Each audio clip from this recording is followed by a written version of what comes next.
All right, this is to show the wear after the 200 rounds. Just kind of give you an overlook. These two look perfect. About the wear you'd expect on them. A little polishing on the back there. Nothing to really write home about though. However, front of this frame ain't the same damn story. I don't know what kind of cast material they made this out of, but it's beyond chintzy. There is, you can finally focus it up. There is a giant track right there you can see. I mean, this thing, this rides down in that track a very noticeable amount. Not within a 64th by any means, but I can feel that track and it's obvious. You can hear and see that thing running up against it. And I mean, if you look at that for 250 rounds, that is a ridiculous amount of wear. Now, had this gun been run dry, I might understand that, but this gun being run completely oiled like it was, 100% lubricated, I mean, I don't even think this gun would have ran dry. But that right there, that is ridiculous. You know, and the whole barrel catch portion of the locking block, the part where it actually rides on when it comes to the stop travel, that is very much polished. You can't even hardly feel the original finish. And this is obviously a cast locking block. I don't know if they've said that or not. But yeah, you can see where it's wearing there, where the barrel runs into it. You can see where it's wearing down on the inside. Let me see if I can get a little better light in that. Yeah, you can see right there.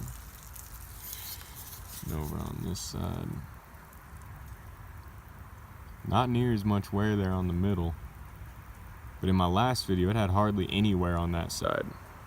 And now it is completely worn right there. I mean, it definitely still functions, but it's nowhere near as tight as it was when I first built it. When I first built it, it had no slop at all. No slide to frame slop.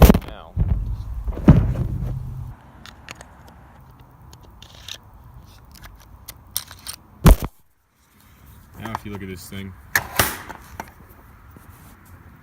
and I press down on it, it rocks hard there to the left. Doesn't really move too much over here, but there's definitely some slide slop now. Granted, it is easier to cycle, a little bit smoother. I don't even want to cycle it dry, to be honest, the way that shit's wearing. I'm not even going to cycle it more than that. I mean, I was going to sell my actual Glock 43 frame, but now that I've seen this, I'm going to hold on to that. You know, that is a considerable amount of wear for that many rounds. And maybe it is just truing itself up with these guys back here, because the way those tracks are running, they only run so far. Let me see if I can... The way them tracks are running, they only run from about here to right about here, and then it's just polishing, just a flat flush polish. You know, same going on over here. But I mean, seriously, from nowhere over here to 200 rounds to that deep of a groove, all the way back to here. I don't know, man. I've done a lot of these, shot tens of thousands of rounds through them. Definitely not what I was expecting to see, I'll tell you that. You know, what I was happy about, one good thing I can say is that pin did not walk at all, and I got this gun smoking fucking hot. That pin did not walk at all. That is set good. The block itself, that guy who reported, I don't know if y'all have seen his video, I commented on him, was talking with him. His is clicking. Mine don't budge. That thing does not budge. It is as snug as could be.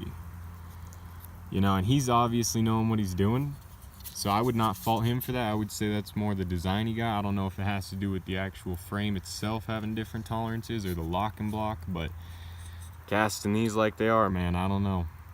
If this thing was the same hardness, at least on the rails, as these guys, I would have no problem with it, because these guys are holding up positive. I mean, you can see back here, that's flush. Let me get my little pokey back, because my fucking fat finger in the camera.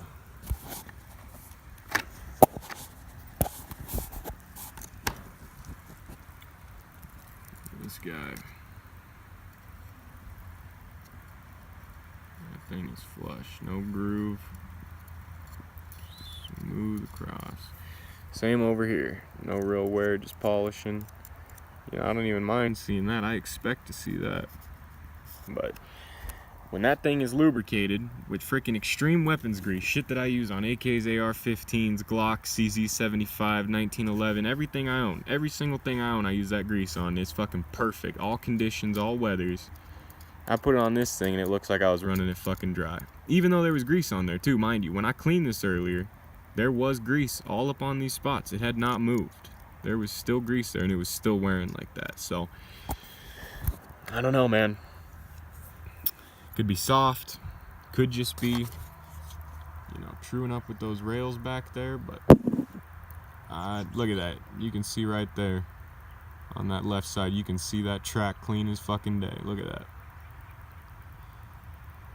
That is bullshit. That guy too. You can see that little step down. Should not be like that. Should be fully flush on the top. I know it's kind of fuzzy.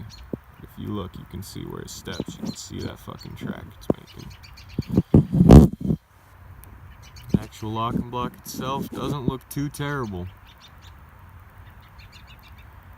But overall, would I fucking recommend this? No. No, I would not. If you wanted to do a subcompact build right now, I would say just do a G26. Probably last you a hell of a lot longer. Well, thank you guys for watching.